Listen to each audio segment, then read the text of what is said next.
कितने टाइप की वेलोसिटीज होती है गैस मॉलिक्यूल की, और किस टाइप के क्वेश्चंस प्रीवियस ईयर में पूछे गए हैं वेलोसिटी से रिलेटेड और काइनेटिक थ्योरी से रिलेटेड गैस की, वो हम आज स्टडी करेंगे। हेलो स्टूडेंट्स, आप सबका स्वागत है आपके प्यारे से चैनल केमिस्ट्री सार में। और आज हम स्टडी कर रहे हैं स्टार्टिंग में सबसे पहले वेलोसिटीज। कितने टाइप की वेलोसिटी होती है भाई? देखो, अभी हमने प्रीवियस वीडियो में काइनेटिक थ्योरी पढ़ी थी। क्या पढ़ा था उसमें? जो गैस मॉलिक्यूल होता है किसी भी कंटेनर में, गैस मॉलिक्यूल क्या करता है? रैंडम मोशन करता है। ये हमने कंटेनर लिया और इसमें गैस मॉलिक्यूल हैं और ये किस टाइप का मोशन करते हैं? बिल्कुल रैंडम जिग-जैग मोशन करते हैं। तो अब आप मुझे ये बताओ, क्या इनका मोशन एक डायरेक्शन में होता है? भाई गैस मॉलिक्यूल ये गया, ठीक है, फिर टकरा के ऐसे गया, फिर ऐसे गया, ऐसे गया, ऐसे गया, तो कहीं ना कहीं आप कहोगे 3 डायमेंशन मोशन है। इधर भी एक्स डायरेक्शन, वाई डायरेक्शन और जेड डायरेक्शन, तीनों डायरेक्शन में मोशन हो रहा है। तो उसकी वेलोसिटी को क्या हम सही तरह से प्रेडिक्ट कर सकते हैं? भाई कोई मॉलिक्यूल तेज भाग रहा है, कोई हल्का भाग रहा है, कोई टकरा गया, कोई कुछ हो गया, तो हम कैसे प्रेडिक्ट करें एक एग्जैक्ट वेलोसिटी? एक्चुअली बात यह है कि वेलोसिटी को कभी एग्जैक्ट आप प्रेडिक्ट कर ही नहीं सकते। तो उसकी 3 टाइप की वेलोसिटी हम इसलिए पढ़ते हैं, दैट इज एवरेज वेलोसिटी। हम क्या करते हैं, एक एवरेज ले लेते हैं। जैसे मान लिया, आप इसको पूरा इस तरह से इमेजिन करो कि आपने छोटी क्लास में एक सवाल बहुत पढ़े होंगे। राम अपने घर से, ये उसका घर है, ठीक है, और ये उसका स्कूल की ओर चला। पहले जब वो चला तो 2 किलोमीटर प्रति घंटे की रफ्तार से चला, फिर वो धीरे धीरे चला, फिर धीरे धीरे चला 1 किलोमीटर प्रति घंटे की रफ्तार से चला। फिर उसके बाद जब उसको लगा कि बहुत समय लेट हो रहा है मुझे, ठीक है, और जल्दी मुझे जाना है, तो वो जो है उसने अपनी स्पीड बढ़ाई। जब उसे लगा कि वो बहुत धीरे धीरे चल रहा है तो उसने अपनी स्पीड बढ़ाई और 3 किलोमीटर प्रति घंटे की रफ्तार से चलने लगा और स्कूल पहुंच गया। तो अब मुझे ये बताओ कि उसकी टोटल वेलोसिटी, एवरेज वेलोसिटी क्या रही? तो आपको याद होगा हम वहाँ क्या निकालते थे? Average velocity. बिल्कुल यही इसी तरह से हमें यहाँ भी क्या निकालनी है? Average velocity. एवरेज के लिए हम क्या निकालते हैं भाई? बहुत आसान होता है, जितना भी है 2 + 1 + 3, ठीक है, अपॉन कितनी बार उसने बदली? 3 बार स्पीड बदली और हमने एवरेज वेलोसिटी निकाल दी। ठीक, बिल्कुल इसी तरह से हम यहाँ पर वेलोसिटी निकालेंगे। और किस तरह से निकालते हैं? सबसे पहले आप देख लो, दैट इज एवरेज।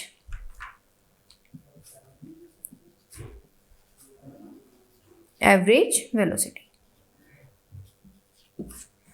ये कैसे निकालते हो? इसको इस तरह से डिनोट हम कर सकते हैं, दैट इज वी एवरेज हमारा हो गया V1 + V2 + V3। अब देखो गैस मॉलिक्यूल तो बहुत सारे हैं, तो हम इनको मानेंगे that is so on Vn, n तक हैं, ठीक है ना, बहुत सारे n तक, और n उनकी संख्या, उससे हम डिवाइड कर देंगे, दैट इज एवरेज वेलोसिटी। तो इसका कितनी आती है ये? √8RT/πm, ठीक है। यहाँ पर R क्या है? यूनिवर्सल गैस कांस्टेंट 8.134 जूल पर मोल केल्विन, इसकी वैल्यू। T टेम्परेचर हो गया, पाई है, और M = molar mass. Molar mass, एक मोल का मास, ठीक है ना। और वो मास हम किस में लेते हैं? केजी में। ये आपको ध्यान रखना है, क्योंकि हम यहाँ जूल में ले रहे हैं ना, जूल पर मोल केल्विन, तो जूल के साथ केजी लगाएंगे। यहाँ बिल्कुल कंफ्यूज नहीं होना, अक्सर बच्चे गलती कर देते हैं। अर्ग लोगे आप यहाँ पे तो यहाँ ग्राम लेना है, यहाँ जूल लोगे तो किलोग्राम लेना है, ठीक है ना। तो ये हो गया एवरेज वेलोसिटी। अब एक बार बताओ, ये तो एवरेज आपने निकाल ली, लेकिन ऐसा भी होगा कि कुछ मॉलिक्यूल सारे के सारे बहुत एक जैसी स्पीड के होंगे और कुछ बहुत हल्के स्पीड के होंगे, ठीक है ना। तो उसमें जो वेलोसिटी जो सबकी है, मोस्टली सबकी है, तो उसको हम बोलते हैं मोस्ट प्रोबेबल। जो ज़्यादा से ज़्यादातर गैस मॉलिक्यूल की वेलोसिटी होती है तो उसको हम बोलते हैं most probable velocity. Most probable, इसका फॉर्मूला क्या बनता है?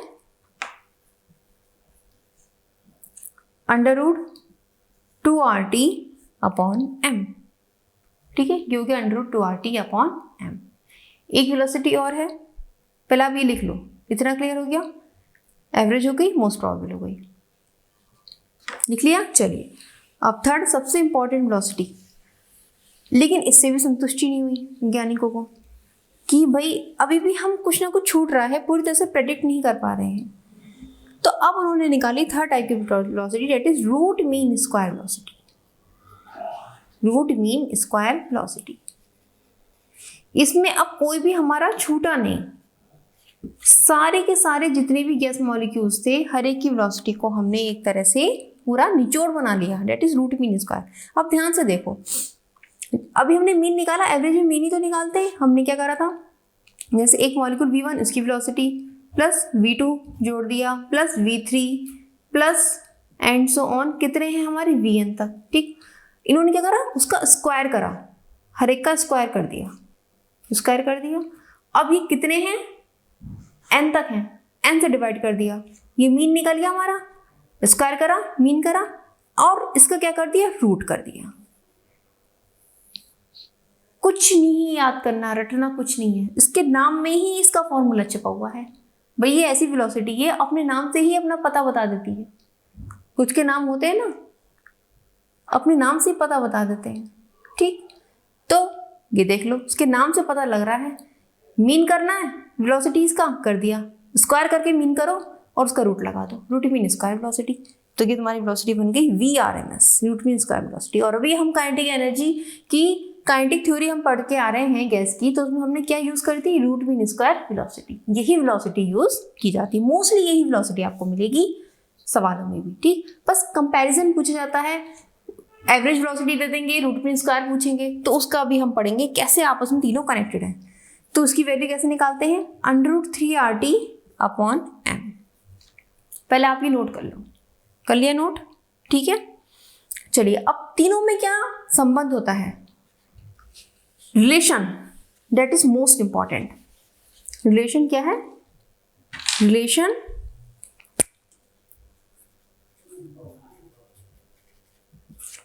Between velocities. जब भी हमने तीनों वेलोसिटीज पढ़ी हैं, उनके बीच में क्या रिलेशन है, अब देखो आप, most probable, average, root mean square. Most probable का क्या फॉर्मूला पढ़ा था हमने, देखो, √2RT/m। एवरेज का फॉर्मूला हमने क्या पढ़ा था, 8RT/m। और रूट मीन स्क्वायर वेलोसिटी का क्या फॉर्मूला पढ़ा था, 3RT/m। यही फॉर्मूला पढ़ा था, ये रेशियो हो गया। इसको और थोड़ा सा सिंप्लीफाई कर लें, और सिंप्लीफाई करके क्या आ गया, देखो, √2RT/m यहाँ भी कैंसिल हो गया, √8/π √3 आ गया। इसको और सिंप्लीफाई कर लें भाई, तो क्या आएगा, इसको और सिंप्लीफाई करके आएगा हमारा 1:2, 1:1.28, 1.225, 1:1.128:1.225, ये रिलेशन आ जाता है। क्या विजिबल नहीं हो रहा है आपको, चलो इसको थोड़ा सा यहाँ लिख देती हूँ मैं,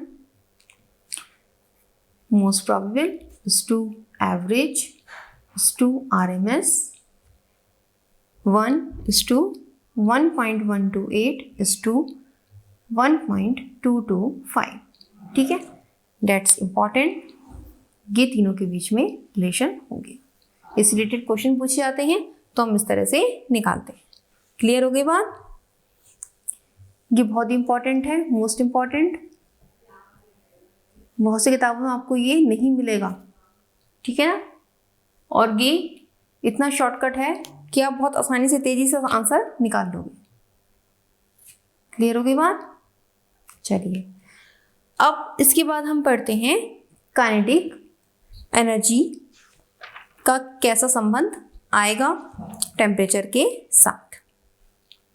तो काइनेटिक एनर्जी का क्या फॉर्मूला होता है, kinetic energy is equal to ½ mv²। हमने यही पढ़ा था, छोटी क्लास से पढ़ते आ रहे हैं। अब ध्यान दो, ये हो गया हमारा एक मॉलिक्यूल के लिए, स्टेप बाय स्टेप समझना ध्यान से। एक मॉलिक्यूल के लिए, अब एक मॉलिक्यूल है तो B1 लिख सकती हूँ मैं, कोई दिक्कत तो नहीं है? नहीं है भाई दिक्कत। अब मैंने कितने ले लिए? n molecules. अब n मॉलिक्यूल्स का मतलब क्या हो गया, ध्यान से समझो, इज इक्वल टू 1 मोल। एक मोल में कितने मॉलिक्यूल होते हैं? 6.02 इंटू 10⁻23 मॉलिक्यूल्स होते हैं। तो मैं n मॉलिक्यूल्स की बात कर रही हूँ। उनके लिए काइनेटिक एनर्जी कितनी हो जाएगी? Half m B1 square plus half m B2 square. भैया n मॉलिक्यूल्स है ना, सबको जोड़ना पड़ेगा नहीं पड़ेगा? Half m V3 square plus so on, कब तक जोड़ोगे? लिख दो direct, half m Vn square. Half m common हो गया, V1 square plus V2 square plus V3 square and so on, कहाँ तक? Vn square. ठीक है, अब कितने हैं मॉलिक्यूल्स? भैया n मॉलिक्यूल्स है, ठीक है, n मॉलिक्यूल्स है इंटू n, ठीक है, अपॉन n। ये क्या हो गया? इसको छोड़ो, ये बताओ ये क्या है?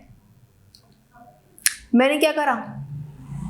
मीन निकाल लिया इनका, एवरेज तो निकाल लिया, इन सबको जोड़ के इनकी संख्या से भाग कर दिया। भाई वेलोसिटी आप कैसे निकालोगे एक साथ, कैसे जोड़ोगे? हमने उसका मीन निकाल लिया। और कितने मॉलिक्यूल्स के निकाल रहे हैं? n मॉलिक्यूल्स के लिए। ये वेलोसिटी हम कौन सी लेते हैं? That is root mean square velocity, ठीक है, mn, और ये पूरी हो गई हमारी रूट मीन स्क्वायर वेलोसिटी। ठीक, तो ये हो गया हमारा काइनेटिक एनर्जी का formula root mean square velocity के टर्म में, ठीक है ना। वेलोसिटी दे रखी, काइनेटिक एनर्जी निकालनी है, काइनेटिक एनर्जी दे रखी, वेलोसिटी निकालनी है, आप इस फॉर्मूले से निकाल लोगे। चलो अब टेम्परेचर की टर्म में निकालना है, प्रेशर वॉल्यूम की टर्म में भी निकालना है भाई। वो कैसे निकालेंगे? देखो, काइनेटिक एनर्जी का तो फॉर्मूला अब हमारे पास क्या आ गया? Half mn V square RMS, ठीक है। और अभी हमने प्रीवियस वीडियो में क्या पढ़ा था काइनेटिक गैस इक्वेशन में, याद होगा आपको? PV is equal to 1/3 mn U square RMS, ये पढ़ा था हमने। U या V मान लो, किसी चीज से मुझे नोट कर दो। ये हमारा काइनेटिक गैस इक्वेशन थी, याद आ गई?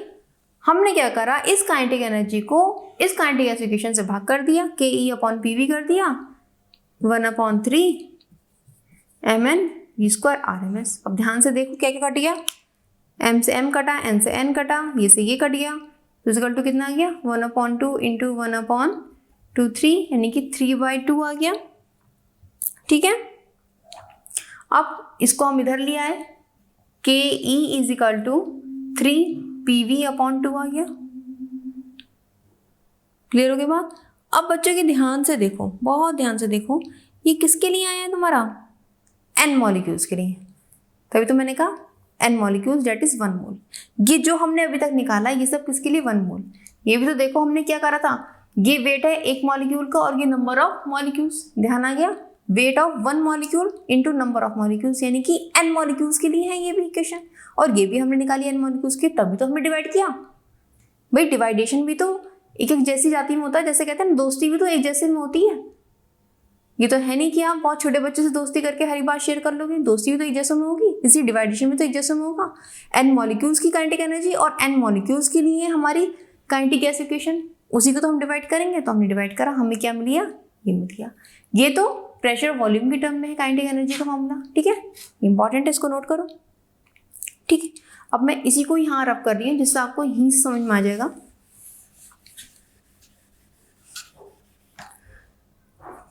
काइनेटिक आइडियल गैस इक्वेशन क्या है? PV इक्वल टू RT, एक मोल के लिए, ठीक है, एक मोल के लिए।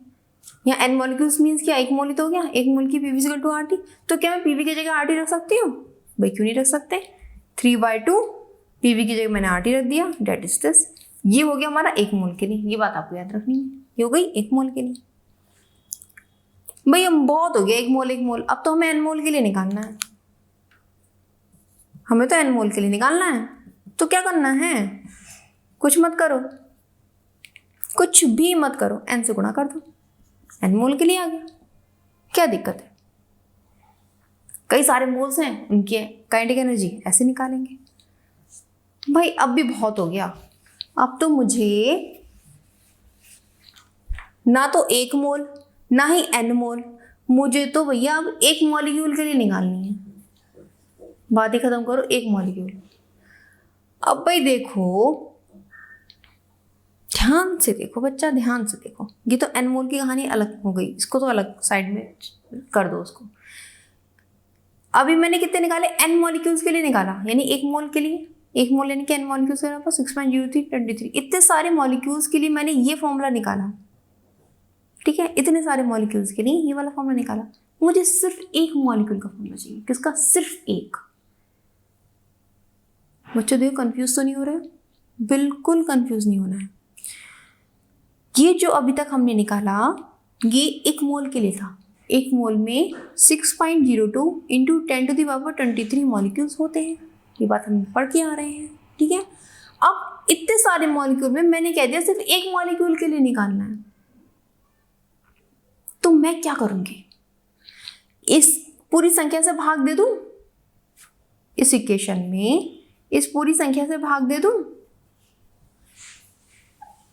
इससे भाग दे दूं, और इसको हम शॉर्ट में लिखते हैं n। ये बराबर n ही तो लिखते हैं हम, एवोगैड्रो नंबर, कैपिटल N से शो करते हैं n। आप थोड़ा सा साइड करो इसको मैंने ऐसे तोड़ के लिख दिया, कोई दिक्कत? भाई कोई दिक्कत नहीं। ये R/n क्या है? डेट इज k, और k it means Boltzmann constant, Boltzmann constant. कुछ बच्चे कंफ्यूज हो तो छोटा सा a लगा दो, ये हमारा क्या है? एवोगैड्रो नंबर, ठीक है ना। कहीं भूल जाओ कुछ और याद रख पाओ, इसलिए सही चीज याद रहे, इसलिए मैं लिखवा रही हूँ Na लिख लो उसको, ठीक है ना। Avogadro number R/n that is k, Boltzmann constant, और इसकी वैल्यू फिक्स होती है k is equal to 1.38 into 10⁻23 joule पर केल्विन, ठीक है। ये वैल्यू फिक्स होती है, that is Boltzmann constant. Clear हो गई बात? देखिए, 1 मॉलिक्यूल के लिए काइनेटिक एनर्जी का फॉर्मूला आ गया, ठीक है ना। सब बात क्लियर है? कुछ कंफ्यूजन तो नहीं है? तो इस तरह से हम निकालेंगे क्वेश्चंस इन फॉर्मूलों की हेल्प से। अब किस टाइप के क्वेश्चंस आते हैं, क्या क्या क्वेश्चन पूछे गए हैं, ठीक है ना, वो भी हम देख लेते हैं। काइनेटिक एनर्जी से रिलेटेड, हमारी काइनेटिक एक्सिक्यूशन से रिलेटेड और वेलोसिटी से रिलेटेड, ठीक है। अब प्रीवियस ईयर क्वेश्चंस देख लेते हैं। नीट में पूछा गया क्वेश्चन है, एक गैस का टेम्परेचर 27 डिग्री सेंटीग्रेड से 927 डिग्री सेंटीग्रेड कर दिया गया, तो उसकी रूट मीन स्क्वायर वेलोसिटी क्या होगी? बढ़ेगी, घटेगी, कितनी होगी? हमें ये कैलकुलेट करना है। तो सबसे पहले हम इस वेलोसिटी का फॉर्मूला देखेंगे। URMS is equal to 3RT/m का अंडर रूट, टेम्परेचर सेल्सियस में हम केल्विन में निकालेंगे। 273 आप ऐड कर दो, that is T1 and that is T2। 927 में 273 जोड़े, कितने आ गए भाई? 1200 केल्विन, ठीक। अब देखो, U1/U2, 3mR, ये तीनों कांस्टेंट रहेंगे एक गैस के लिए, ठीक है, और R तो होता ही यूनिवर्सल कांस्टेंट है। टेम्परेचर चेंज हो रहा है, इट मीन्स √T1/T2, ये फॉर्मूला निकल कर आ गया, ठीक है। T1 हमारा कितना है? 300, और कितना चेंज हो जाना है? उसे 1200 हो जाना है। निकाल दो आप, कितना आ गया? यानी कि 2 U1/U2, डेट्स मीन U2 कितना हो जाएगा? 2U1, यानी कि जो पहले स्पीड थी जस्ट उसकी डबल हो जाएगी, ठीक है। एक इस टाइप का क्वेश्चन हो गया। अब नेक्स्ट देखते हैं।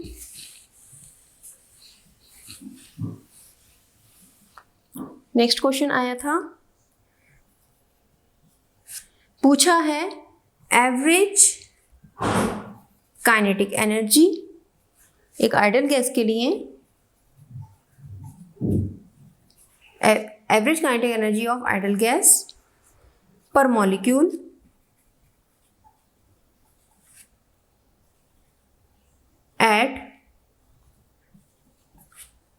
25 डिग्री सेंटीग्रेड। ठीक है, अब एवरेज काइनेटिक एनर्जी आपसे ऐसी पूछ लेगी, अब आप कहोगे इसमें तो कोई भी डाटा गिवन नहीं है, कोई भी डाटा गिवन नहीं है। एक चीज ऐड कर दी थी इन्होंने इसमें, इन एसआई यूनिट। ये भी क्वेश्चन नीट में आया हुआ है प्रीवियस ईयर्स में कि अब हमें क्या निकालनी, एवरेज काइनेटिक एनर्जी। अब बच्चों आप कंफ्यूज मत होना कि हमने वेलोसिटी तो 3 टाइप की पढ़ी है, एवरेज, रूट मीन स्क्वायर और मोस्ट प्रोबेबल।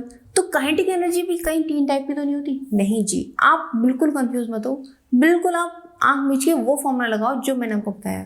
काइनेटिक एनर्जी का क्या फॉर्मूला है, 3/2 RT। ये हमने पढ़ा था 1 मोल के लिए, याद आ रहा है कुछ? 3/2 RT पढ़ा था। ठीक, जब हमें एक मॉलिक्यूल के लिए निकालना है तो 1 मोल में कितने मॉलिक्यूल्स होते हैं? 6.02 इंटू 10⁻23। मैं इससे भाग कर दूं इसको, तो काइनेटिक एनर्जी फॉर 1 मॉलिक्यूल आ जाएगी 3/2 RT/N। ठीक, बोल्ट्जमैन कांस्टेंट याद नहीं है आपको, कोई दिक्कत नहीं है, आपको R की वैल्यू याद है, N की वैल्यू याद है, बस आपका काम हो जाएगा। 8.314। अब उसमें इन्होंने एक चीज ऐड करी थी, ऐसा यूनिट, तो आप 8.314 वैल्यू लेंगे जूल में। ठीक है, और 25 डिग्री सेल्सियस। अब इसको आप केल्विन में चेंज कर लो, 273 जोड़े 298 आ गया अपॉन 2 इंटू 6.02 इंटू 10⁻23। आप इसे कैलकुलेट कर लेना। ठीक है, आपका आंसर लमसम आ जाएगा इसका 6.17 इंटू 10⁻21 जूल। ठीक है ना, कैलकुलेट करके देख लेना। ओके, तो इस तरह से हमें निकालनी होती है। चलिए अब नेक्स्ट क्वेश्चन देखते हैं। If the distribution of molecular speeds of gas as, graph आपको गिवन है और इस तरह से मॉलिक्यूलर स्पीड्स का डिस्ट्रीब्यूशन है। कौन कौन सी स्पीड है? Most probable, average velocity and root mean square. इनका जो है आपको रेशियो बताना है। ये क्वेश्चन 2020 में एडवांस में आया हुआ है जी, एडवांस का क्वेश्चन है ये। अब हुआ क्या, बच्चों ने देखा मोस्ट प्रोबेबल, एवरेज और रूट मीन स्क्वायर। अरे भाई हमने तो इसको पढ़ा है, डेट इज दिस, कि थर्ड ऑप्शन हमें दिख रहा है, यही तो होता है। हाँ भाई यही तो होता है, बताओ भाई ये क्या, यही होगा आंसर। बस पेपर में क्या होता है, दिमाग जल्दबाजी में होता है, हमें आंसर तुरंत दिख जाए और हम उसको टिक कर दें। ये टिक करा, मोस्टली बच्चों को गलत हो गया। क्या वास्तव में ये आंसर है? भैया जेईई एडवांस इतना ही आसान है? कुछ बच्चे सोचने में लग गए, नहीं निकाल पाए आंसर, डेट इज, अरे भाई यही होगा, और हो गया आंसर गलत। तो फिर एक्चुअल आंसर क्या है? भाई आप ये तो लगा लो, अगर एडवांस का क्वेश्चन आया हुआ है तो इतना हलवा तो होगा नहीं कि उसका आंसर आंखों के सामने दिख जाएगा। जो दिख रहा होगा वो सही नहीं होगा, और जो सही होगा वो दिख ही नहीं रहा होगा। तो फिर सही कैसे निकालें? देखो आप कैसे निकालें। यहां पर आप देखो, ये जो फिगर दी हुई है इसको ध्यान से ऑब्जर्व करो। ये स्पीड दी हुई है, स्पीड धीरे धीरे करके बढ़ रही है, मैक्सिमम पॉइंट तक पहुंची और देन फिर डिक्रीज हो रही है। ये जो बॉक्स बने हुए हैं, इस बॉक्स को ध्यान से देखो। सब बॉक्स कैसे हैं? स्क्वायर शेप के हैं। ठीक है, लेंथ उनकी और उनकी जो ब्रेथ है सेम है। ठीक, अब हुआ क्या, हमें सबसे पहले क्या निकाली? Most probable. Most probable velocity कौन सी वेलोसिटी होती है? जो किसी भी गैस के ज़्यादातर मॉलिक्यूल्स की होती है। जैसे मान लिया कोई गैस है, गैस में जितनी मॉलिक्यूल्स है उसमें अगर 90% मॉलिक्यूल्स की एक जैसी वेलोसिटी है तो हम उसको क्या बोलेंगे? Most probable velocity. अब मोस्ट प्रोबेबल वेलोसिटी मतलब यानी कि मैक्सिमम मॉलिक्यूल वही वेलोसिटी शो करते हैं, यानी कि fraction of molecules, maximum molecules का फ्रैक्शन क्या है? Most probable velocity show off कर रहा है। इट मीन्स क्या, ये पॉइंट हो गया मोस्ट प्रोबेबल वेलोसिटी। इतनी बात क्लियर हो रही है? That is most probable velocity. अब जब ये पॉइंट मोस्ट प्रोबेबल का हो गया, ठीक, ये बात हम पता चल गई। अब एवरेज की बात करते हैं। एवरेज का मतलब क्या होता है? एवरेज स्पीड कैसे निकालते हैं? अब यहाँ फॉर्मूला मत सोचो आप, कई बच्चे फॉर्मूला इसमें लगाएंगे, नहीं भाई फॉर्मूले का यहाँ रोल नहीं है भाई, ये एडवांस है, थोड़ा दिमाग लगाओ, दिमाग का रोल है एडवांस में। ठीक है ना, सब फॉर्मूला बेस्ड क्वेश्चन नहीं होते, कुछ कॉन्सेप्चुअल इंटेलेक्चुअल बेस्ड क्वेश्चन होते हैं। अब यहाँ देखो, एवरेज वेलोसिटी पूछी है। एवरेज का मतलब क्या होता है? सबसे कम और सबसे ज़्यादा को जोड़ दिया और 2 से डिवाइड कर दिया, डेट इज एवरेज का मतलब ये तो होता है। जैसे मैं आपसे कहूँ 5 और 8 का एवरेज निकालो, तो आप क्या निकालोगे? 5 नंबर आए एक बच्चे के, एक के 8, तो बताओ दोनों के एवरेज कितने नंबर थे? तो 5 + 8/2, आप यही तो करोगे एवरेज। बिल्कुल एवरेज यहाँ करना होता है। यहाँ क्या एवरेज बन गया भाई, ये मिनिमाइज एंड मैक्सिमाइज को एवरेज कर दिया, 2 से डिवाइड कर दिया, डेट इज ये पॉइंट आ जाएगा। अब ये कैसे जस्टिफाई करोगे, ये देखो ध्यान से, ये पॉइंट इस स्क्वायर में बिल्कुल बीचों बीच आ रहा है, यहाँ से ये स्क्वायर, यहाँ से ये स्क्वायर बिल्कुल सेम डिस्टेंस पे आ रहे हैं, ठीक है। फिर यहाँ से ये स्क्वायर, यहाँ से ये स्क्वायर, ये बिल्कुल सेम डिस्टेंस पे। इट मीन्स क्या, ये जो पॉइंट है ये मिडल पॉइंट है, डेट इज आप क्या कहोगे, V average, that is middle point है। ये यहाँ से यहाँ तक की दूरी और यहाँ से यहाँ तक की दूरी सेम है, तो हम उसको एवरेज पॉइंट कह रहे हैं। अगर ये स्क्वायर छोटे बड़े इधर उधर होते तो आप एवरेज नहीं कह सकते थे, ये स्क्वायर बने ही इसलिए, ये संकेत होते हैं, ठीक है ना, इन्हीं को रीड करना होता है।